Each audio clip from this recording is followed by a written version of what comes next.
Hi ಎಲ್ರಿಗೂ ನಮಸ್ಕಾರ. ಬನ್ನಿ ಇವತ್ತು ಅವರೆಕಾಯಿ ಪಲ್ಯನ ಯಾವ ರೀತಿ ಮಾಡೋದಂತ ನೋಡ್ಕೊಂಡು ಬರೋಣ. ಫಸ್ಟ್ ಟೈಮ್ ಯಾರೆಲ್ಲ ವಿಡಿಯೋನ ನೋಡ್ತಿದ್ರೆ ಎಲ್ಲರೂ ಚಾನಲ್ನ ಸಬ್ಸ್ಕ್ರೈಬ್ ಮಾಡಿಕೊಂಡು ಸ್ಕಿಪ್ ಮಾಡದೆ ಪೂರ್ತಿ ವಿಡಿಯೋನ ನೋಡಿ. ನಾನಿಲ್ಲಿ ಅವರೆಕಾಯಿನ ತೊಗೊಂಡಿದ್ದೀನಿ. ಇವಾಗ ಇದನ್ನು ನೋಡಿ ಈ ಥರ ಪೀಸಾಗಿ ಕಟ್ ಮಾಡಿ ಇಟ್ಕೊಂಡಿದ್ದೀನಿ. ಕೈಯಿಂದ ಕೂಡ ನೀವು ಬಿಡಿಸಿ ಇಟ್ಕೊಳ್ಬೋದು. ಅದ್ರ ಜೊತೆಗೆ ನಾನು ಕರಿಬೇವು ಮತ್ತು ಮೆಣಸಿನ್ಕಾಯಿನ ಪೇಸ್ಟ್ ಮಾಡಿ ಇಟ್ಕೊಂಡಿದ್ದೀನಿ. ಮತ್ತು 2ರಿಂದ 3 ಈರುಳ್ಳಿನ ಕಟ್ ಮಾಡಿ ಇಟ್ಕೊಂಡಿದ್ದೀನಿ. ಚಿಕ್ಕ ಈರುಳ್ಳಿ ಆಗಿರೋದ್ರಿಂದ 3 ಕಟ್ ಮಾಡಿ ಇಟ್ಕೊಂಡಿದ್ದೀನಿ. ಇವಾಗ ಕಟ್ ಮಾಡಿ ಇಟ್ಕೊಂಡಿರೋ ಒಂದು ಅವರೆಕಾಯಿನ ಒಂದು ಕುಕ್ಕರಲ್ಲಿ ಹಾಕಿ ಇದನ್ನು 2 ವಿಸಿಲ್ ಬರೋವರೆಗೂ ಬಿಡೋಣ.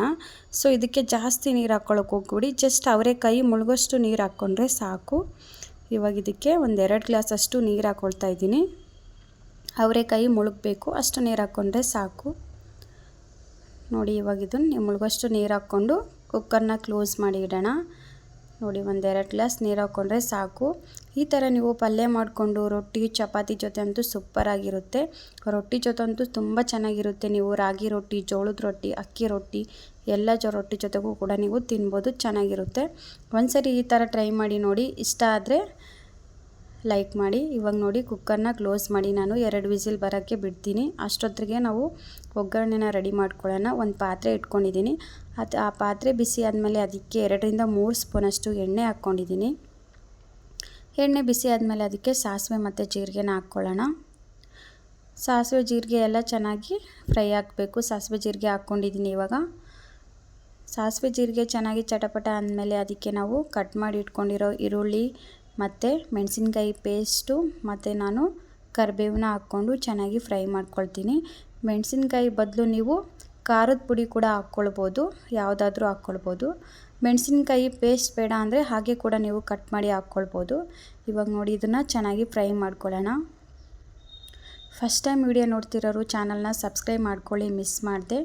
ನೆಕ್ಸ್ಟ್ ನಾನು ಯಾವುದೇ ಒಂದು ವಿಡಿಯೋನ ಅಪ್ಲೋಡ್ ಮಾಡಿದ್ರೆ ನಿಮಗೆ ನೋಟಿಫಿಕೇಷನ್ ಬರುತ್ತೆ. ಸಬ್ಸ್ಕ್ರೈಬ್ ಮಾಡಿಕೊಂಡು ಬೆಲ್ ಮೇಲೆ ಕ್ಲಿಕ್ ಮಾಡಿ ಆಲ್ ಅಂತ ಸೆಲೆಕ್ಟ್ ಮಾಡ್ಕೊಳ್ಳಿ. ಆವಾಗ ನಾನು ಯಾವುದೇ ಒಂದು ವಿಡಿಯೋ ಹಾಕಿದ್ರೂ ನಿಮಗೆ ನೋಟಿಫಿಕೇಷನ್ ಬರುತ್ತೆ. ಇವಾಗ ಇದು ಈರುಳ್ಳಿನ ಚೆನ್ನಾಗಿ ಫ್ರೈ ಮಾಡ್ಕೊಳ್ಳೋಣ. ಈಸಿಯಾಗಿ ನೀವು ಈ ಪಲ್ಯನ ಮಾಡ್ಕೊಳ್ಬೋದು, ತುಂಬ ಚೆನ್ನಾಗಿರುತ್ತೆ, ಬೇಗ ಕೂಡ ಆಗುತ್ತೆ. ಇವಾಗಿದು ಈರುಳ್ಳಿ ಎಲ್ಲ ಚೆನ್ನಾಗಿ ಫ್ರೈ ಆಗಬೇಕು. ಅದಾದಮೇಲೆ ಇದಕ್ಕೆ ನಾನು ಉಪ್ಪು ಹಾಕ್ಕೊಳ್ತಾ ಇದ್ದೀನಿ. 1 ಸ್ಪೂನಷ್ಟು ಉಪ್ಪು ಹಾಕ್ಕೊಂಡಿದ್ದೀನಿ. ನೀವು ಎಷ್ಟು ಅಂದರೆ ಕ್ವಾಂಟಿಟಿಯಲ್ಲಿ ಮಾಡ್ತಾಯಿದ್ದೀರ ಅಂತ ನೋಡಿಕೊಂಡು ಅದಕ್ಕೆ ತಕ್ಕಂಗೆ ನೀವು ಉಪ್ಪನ್ನ ಹಾಕ್ಕೊಳ್ಬೇಕು. ಮತ್ತು 1 ಸ್ಪೂನಷ್ಟು ಅರಿಶಿನ ಪುಡಿನ ಹಾಕ್ಕೊಂಡಿದ್ದೀನಿ. ಸೊ ಅರಿಶಿನ ಪುಡಿ ಉಪ್ಪು ಹಾಕ್ಕೊಂಡು ಒಂದು ಸರಿ ಚೆನ್ನಾಗಿ ಇದನ್ನು ಮಿಕ್ಸ್ ಮಾಡ್ಕೊಳ್ಬೇಕು. ಲೋ ಫ್ಲೇಮಲ್ಲಿ ಇಟ್ಕೊಂಡು ಇದನ್ನು ಚೆನ್ನಾಗಿ ಫ್ರೈ ಮಾಡ್ಕೊಳ್ಳಿ ಎಲ್ಲನೂ. ಸೊ ನೋಡಿ ಇಷ್ಟು ಚೆನ್ನಾಗಿ ಫ್ರೈ ಆದರೆ ಸಾಕು. ಇದಕ್ಕೆ ನಾನು ಟೊಮೊಟೊನ ಹಾಕ್ಕೊಳ್ತಾ ಇಲ್ಲ. So tomato ಹಾಕ್ಕೊಳ್ಬಾರ್ದು. ಜಸ್ಟ್ ಈರುಳ್ಳಿ ಮೆಣಸಿನ್ಕಾಯಿ ಹಾಕ್ಕೊಂಡ್ರೆ ಸಾಕು. ಇವಾಗ ಇದು ಚೆನ್ನಾಗಿ ಫ್ರೈ ಆಗಿದೆ. ಇವಾಗ ಸ್ಟವ್ನ ಆಫ್ ಮಾಡ್ಕೊಳ್ತೀನಿ ನಾನು. ಈ ಕಡೆ ಅವರೆಕಾಯಿ ಬೇಯಿಸಿಟ್ಕೊಂಡಿದ್ದೀನಿ. 2 ವಿಸಿಲ್ ಆಗಿದೆ. ಸೊ ಇವಾಗ ನೋಡಿ ಓಪನ್ ಮಾಡ್ಕೊಂಡಿದ್ದೀನಿ. ಸೊ ಇವಾಗಿದು ಚೆನ್ನಾಗಿ ನೋಡ್ಬೋದು, ತುಂಬಾ ಸಾಫ್ಟ್ ಆಗಿದೆ. ಇಷ್ಟಾದರೆ ಸಾಕು, ಜಾಸ್ತಿ ಕೂಡ ಸಾಫ್ಟ್ ಆಗಬಾರ್ದು. ಇವಾಗ ಇದನ್ನು ನೀರನ್ನು ಸಪ್ರೇಟ್ ಮಾಡ್ಕೊಳ್ಳೋಣ. ಸೊ ನಾನಿವಾಗ ನೀರನ್ನೆಲ್ಲ ತೆಗಿತೀನಿ. ಸೊ ನೀರನ್ನೆಲ್ಲ ಒಂದು ಕಡೆ ಸಪ್ರೇಟಾಗಿ ತೆಗೆದಿಟ್ಕೊಂಡಿದ್ದೀನಿ. ಸೊ ನೋಡ್ಬೋದು ಇದು ತುಂಬಾ ಚೆನ್ನಾಗಿ ಸಾಫ್ಟಾಗಿ ಬೇಯಿಸ್ಕೊಂಡಿದ್ದೀನಿ. ಇವಾಗ ಒಗ್ಗರಣೆ ರೆಡಿ ಮಾಡಿ ಇಟ್ಕೊಂಡಿದ್ವಲ್ವ, ಸೊ ಅದರೊಳಗಡೆ ಇದನ್ನು ಹಾಕ್ಕೊಂಡು ಚೆನ್ನಾಗಿ ಮಿಕ್ಸ್ ಮಾಡ್ಕೊಳ್ಳೋಣ. 2 ವಿಸಿಲ್ ಆದರೆ ಸಾಕು, ಜಾಸ್ತಿ 3 ವಿಸಿಲ್ ಆದರೆ ತುಂಬಾ ಸಾಫ್ಟಾಗಿ ಫುಲ್ ಎಲ್ಲ ಮೆತ್ತಗಾಗ್ಬಿಡುತ್ತೆ. ಸೊ 2 ವಿಸಿಲ್ ಆದರೆ ಸಾಕು. ನೋಡಿ ಇವಾಗ ಇದನ್ನು ಎಲ್ಲನೂ ಚೆನ್ನಾಗಿ ಮಿಕ್ಸ್ ಮಾಡ್ಕೊಳ್ಳೋಣ. ಇವಾಗ ಸ್ಟವ್ನ ಆನ್ ಮಾಡ್ಕೊಳ್ಳಿ. ಸ್ಟವ್ ಆನ್ ಮಾಡಿಕೊಂಡು ಇದನ್ನು ಮಿಕ್ಸ್ ಮಾಡ್ಕೊಳ್ಬೇಕು. ಸೊ ಲೋ ಫ್ಲೇಮಲ್ಲಿ ಇಟ್ಕೊಂಡೆ ಇದನ್ನು ಚೆನ್ನಾಗಿ ಒಂದ್ಸರಿ ಮಿಕ್ಸ್ ಮಾಡ್ಕೊಳ್ಳಿ. ನಾನು ಇವಾಗ ಇದಕ್ಕೆ ಶೇಂಗಿನ ಪುಡಿನ ಹಾಕ್ಕೊಳ್ತಾ ಇದ್ದೀನಿ. ಕಡಲೆ ಬೀಜ ಬರುತ್ತಲ್ವ, ಸೊ ಅದ್ರ ಪೌಡ್ರ್ ಮಾಡಿ ಇಟ್ಕೊಂಡಿದ್ದೆ. ಅದನ್ನು ಇವಾಗ 2 ಸ್ಪೂನಷ್ಟು ಹಾಕ್ಕೊಂಡಿದ್ದೀನಿ. ಹಾಕ್ಕೊಂಡು ಇದನ್ನು ಮತ್ತೊಂದು ಸರಿ ಚೆನ್ನಾಗಿ ಮಿಕ್ಸ್ ಮಾಡ್ಕೊಳ್ತೀನಿ. ನೋಡಿ ಇವಾಗ ಚೆನ್ನಾಗಿ ಎಲ್ಲ ಕಡೆ ಸ್ಪ್ರೆಡ್ ಆಗೋ ಥರ ಚೆನ್ನಾಗಿ ಮಿಕ್ಸ್ ಮಾಡ್ಕೊಳ್ಳಿ. ಸ್ಟವ್ ಆನಲ್ಲೇ ಇದೆ. ಸೊ ಸ್ಟವ್ ಲೋ ಫ್ಲೇಮಲ್ಲಿ ಇಟ್ಕೊಂಡೆ ಇದನ್ನು ಚೆನ್ನಾಗಿ ಮಿಕ್ಸ್ ಮಾಡ್ಕೊಳ್ಬೇಕು.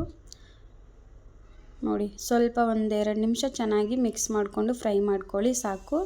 ಇವಾಗ ನೋಡಿ ಪಲ್ಯ ರೆಡಿಯಾಗಿದೆ. ಇವಾಗ ಸ್ಟವ್ನ ಆಫ್ ಮಾಡಿಕೊಂಡು ಇದನ್ನು ಒಂದು ಪ್ಲೇಟ್ಗೆ ಸರ್ವ್ ಮಾಡ್ಕೊಳ್ತಾ ಇದ್ದೀನಿ.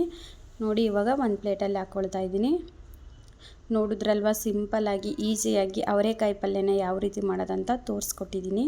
ನಿಮಗೇನಾದರೂ ಈ ವಿಡಿಯೋ ಇಷ್ಟ ಆಗಿದ್ರೆ ಲೈಕ್ ಮಾಡಿ ಮತ್ತು ಕಮೆಂಟ್ ಮಾಡೋದನ್ನು ಮರಿಬೇಡಿ. ಮತ್ತು ನನ್ನ ಚಾನಲ್ನ ಸಬ್ಸ್ಕ್ರೈಬ್ ಮಾಡಿಕೊಂಡು ನೆಕ್ಸ್ಟ್ ಬರೋ ವಿಡಿಯೋನ ನೋಡಿ ಸಪೋರ್ಟ್ ಮಾಡಿ. ಸೊ ಇವಾಗ ನೋಡಿ ಅವರೆಕಾಯಿ ಪಲ್ಯನ ಸರ್ವ್ ಮಾಡ್ಕೊಂಡಿದ್ದೀನಿ. ನೋಡಿದ್ರಲ್ವ ಎಷ್ಟೊಂದು ಚೆನ್ನಾಗಿದೆ, ಹಾಗೆ ಟೇಸ್ಟ್ ಕೂಡ ತುಂಬಾ ಚೆನ್ನಾಗಿರುತ್ತೆ. ಒಂದು ಸರಿ ಈ ಥರ ಟ್ರೈ ಮಾಡಿ ನೋಡಿ, ನಿಮಗೂ ಕೂಡ ಇಷ್ಟ ಆಗುತ್ತೆ. ಇಷ್ಟ ಆದರೆ ಕಮೆಂಟ್ ಮಾಡಿ. ಸೊ ಸ್ಕಿಪ್ ಮಾಡದೆ ಯಾರೆಲ್ಲ ಪೂರ್ತಿ ವಿಡಿಯೋ ನೋಡಿದ್ದೀರಾ ಎಲ್ರಿಗೂ ಕೂಡ ಧನ್ಯವಾದಗಳು.